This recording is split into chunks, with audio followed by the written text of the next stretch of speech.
Ya, terima kasih Anda masih bersama kami. Bagi Anda yang baru saja bergabung, kami hadirkan kembali 3 berita utama hari ini. Menyambut datangnya bulan Ramadan, Pasar Dukderan kembali digelar di kawasan alun-alun Kota Semarang. Warga Kabupaten Brebes saling berdesakan demi mendapatkan paket sembako murah.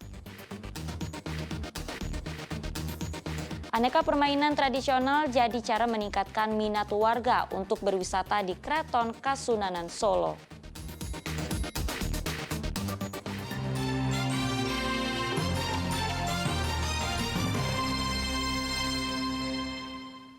Untuk mengantisipasi kecelakaan di perlintasan sebidang, PT KAI Daop 3 Cirebon mensosialisasikan bahaya menerobos palang pintu kereta. Selain memasang spanduk, petugas juga membagikan stiker dan souvenir ke warga yang melintas. Beginilah cara Daop 3 Cirebon untuk menyosialisasikan keselamatan warga di perlintasan sebidang. Pemasangan spanduk, pembagian stiker hingga souvenir dipilih agar warga yang kerap berlalu lalang di perlintasan kereta sadar dan memahami bahaya serta cara aman saat melintas. Pihak Daop 3 berharap lewat sosialisasi ini, warga sadar untuk tidak menerobos perlintasan palang pintu sebidang. Apalagi aksi nekat menerobos kerap terjadi hanya karena mereka tidak sabar dan merasa aman karena kereta masih jauh. Kami kasih tema berteman, berhenti, tengok kanan kiri, aman jalan. Jadi seperti itu, Pak. Seringnya kecelakaan lalu lintas di perlintasan sebidang itu terjadi di perlintasan yang tidak dijaga. Selain Daop 3 Cirebon, ada pun Pemkab Brebes dan Satlantas Polres Brebes yang ikut andil dalam menjaga perlintasan sebidang terutama yang tidak terjaga. Lewat sosialisasi ini, warga bisa sadar dalam berlalu lintas terutama di daerah perlintasan kereta. Sugiartono melaporkan dari Kabupaten Brebes. Kita beralih ke informasi lainnya. Minimnya fasilitas kesehatan di Desa Kalibening, Kabupaten Banjarnegara mendorong sekelompok dokter menggelar bakti sosial berupa pengobatan gratis. Tak disangka kegiatan itu mendapat respon positif oleh warga. Siswa hingga warga berdesakan untuk daftar berobat gratis di Desa Kalibening, Kabupaten Banjarnegara. Satu persatu warga menanti giliran untuk dicek kondisi kesehatannya. Setelah kondisi kesehatannya dicek, barulah diberi pengobatan. Obat-obatan juga diberikan gratis. Terletak di daerah pegunungan dan jauh dari fasilitas kesehatan, jadi alasan para dokter memilih Desa Kalibening sebagai sasaran wilayah yang mendapat pengobatan gratis. Dengan kesehatan ini, masyarakat sangat terbantu sekali. Apalagi ini pengobatan gratis, jadi sangat antusias dan kami sampaikan sekali lagi banyak terima kasih. Kelompok dokter ini rutin berkeliling ke wilayah terpencil untuk memberikan fasilitas pengobatan gratis. Diharapkan kerja bakti sosial ini bisa bermanfaat bagi warga yang sulit tersentuh fasilitas kesehatan. Mardianto melaporkan dari Kabupaten Banjarnegara. Ya, tak mendapat kerja hingga kehabisan ongkos membuat satu keluarga asal Ciamis, Jawa Barat harus tinggal di kolong jembatan di Kabupaten Brebes. Setiap hujan turun, ayah, ibu, dan empat anaknya maksud kami was-was takut air sungai meluap.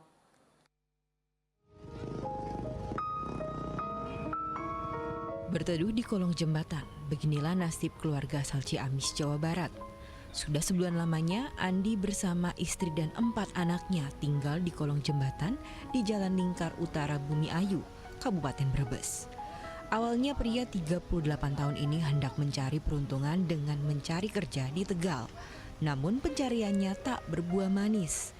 Ia pun mencoba mencari kerja hingga ke Gresik, Jawa Timur. Namun di tengah jalan ia kehabisan ongkos hingga akhirnya bermukim di sini. Nunggu kerjaan di Gresik nanti, sambil nyari rongsok buat bekal ke sana lah. Soalnya pulang kan di sana juga udah nggak ada keluarga. Tidur di bawah jembatan suka dukanya gimana? Ya nggak ada lah, malah senang, malah dingin, enak. Maksudnya pikiran malah nyaman. Nggak takut ada hewannya anak-anaknya? Ya alhamdulillah, kalau mikirin itu mah ya ada sedikit, cuma ya nggak dipikirin lah. Meski tak mengalami kendala sejak hidup di kolong jembatan, Andi kerap was-was jika hujan deras terjadi dan air sungai meluap. Petugas desa Kalierang datang setelah mendapat laporan dari warga. Melihat tempat tinggal Andi, pihak desa meminta keluarga ini untuk tinggal sementara di balai desa setempat. Apalagi anak-anak Andi masih berusia di bawah 5 tahun. Sugiartono melaporkan dari Kabupaten Brebes.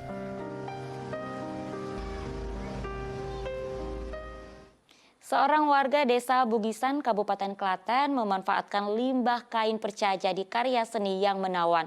Seluruh kain perca disulap jadi topeng klasik cantik. Dari kreasinya, ia mampu memperoleh omset hingga 5 juta rupiah per bulan. Siapa sangka kreasi topeng klasik ini dibuat dengan memanfaatkan bahan baku limbah kain perca. Ya, di tangan kreatif Pramono Hadi, limbah kain perca disulap jadi topeng klasik yang mempesona. Warga desa Bugisan Prambanan, Kabupaten Klaten ini sengaja memilih topeng klasik sebagai upaya untuk melestarikan budaya. Sementara kain perca dipilih jadi bahan utama pembuatan topeng karena banyak dan mudah ditemukan di lingkungan rumahnya. Sehingga kain perca yang biasanya dibuang ataupun dibakar, ia pakai sebagai bahan utama pembuatan topeng klasik. Pada umumnya itu duluan buat nari itu dari kayu. Nah, saya membuat ini dari limbah kain perca dan semen itu buat outing glass toh. Nah, itu terus nanti buat hiasan dinding. Supaya memperkenalkan gitu ya. Iya, biar nggak gitu-gitu dari luar terus itu loh, kayak Ultraman ini kan klasik di sini. Pembuatan topeng klasik dari kain perca diawali dengan mencampurkan limbah kain dengan adonan semen, lalu dicetak dalam sebuah wadah cetak. Setelah mengering, adonan dikeluarkan dari cetakan dan siap diwarnai sesuai keinginan. Kreasi topeng klasik ini tak hanya untuk dipakai tetapi sebagai dekorasi interior rumah sampai souvenir dari desa wisata Bugisan. Dalam sehari, Pramono bisa memproduksi 100 topeng klasik dari kain perca.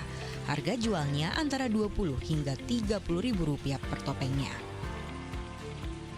Pemasaran topeng klasik dari kain perca sudah sampai Yogyakarta dengan total omset per bulan 4 hingga 5 juta rupiah. Krisna Agung melaporkan dari Kabupaten Klaten. Ya, Keraton Kasunanan Solo memiliki terobosan dalam meningkatkan kunjungan wisatawan. Tak hanya sejarah, mereka menyuguhkan aneka permainan tradisional yang seru dan menarik. Jika Anda sedang di Solo, pastikan mengunjungi Keraton Kasunanan. Tak sekedar bangunan, keraton ini jadi salah satu destinasi wisata dan edukasi di kota Solo. Kunjungan bisa dimulai dari bangunan terdepan keraton, yakni Kori Kamandungan. Pintu masuk utama yang megah melambangkan kewibawaan, keagungan, dan kemegahan yang tersimpan di dalamnya. Lalu ada pendopo keraton yang dinamai Sasana Sewaka. Bangunan ini didesain dengan nilai-nilai arsitektur Jawa. Adapun Museum Keraton Solo yang berisi benda dan peninggalan dari Keraton Kasunanan Solo sendiri. Jangan khawatir, ada pemandu wisata yang bisa menjelaskan sejarah Keraton Kasunanan, dimulai dari pendiri pertamanya saat masa Kerajaan Mataram Islam. Agar semakin menarik, para pelajar bisa mencoba permainan tradisional terobosan Keraton Kasunanan Solo, seperti jago kate, due pitik, dan baris terik tempe. Dengan mencoba beragam permainan tradisional ini meninggalkan pengalaman menyenangkan bagi pelajar. Bermain bersama senang. Sebelumnya di sekolah belum pernah diajak bermain seperti ini? Belum. Atau di lingkungan rumah mungkin? Belum pernah. Jadi asik ya bermain tadi? Iya. Senangnya kenapa senangnya? Ya seru aja gitu. Bareng-bareng temen gitu ya? Iya. Suguhan permainan tradisional ini jadi cara pihak keraton untuk tetap menjaga permainan tradisional agar tetap lestari. Anak-anak zaman sekarang nggak paham ya, nggak tahu, bahkan mungkin di sekolah juga tidak diajarkan. Paling di bab sodor, karena mereka juga tahu itu main yang keseharian mungkin ya, atau kelereng, gundu. Kalau kayak gini kan mereka nggak tahu. Dibikin urat-uraran seperti ini, mereka kan asik, jadi bisa interaksi di lapangan. Makanya kami tawarkan field trip Museum Keraton Surakarta. Untuk bisa masuk dan berkeliling Keraton Kasunanan Solo, pengunjung cukup membayar tiket Rp15.000 saja. Heri Prasetyo melaporkan dari Kota Solo. Ya, informasi tadi mengakhiri jumpa kita hari ini. Atas nama rekan yang bertugas, saya Auriga Gustina mengucapkan terima kasih atas kebersamaan Anda. Selamat beraktivitas dan sampai jumpa.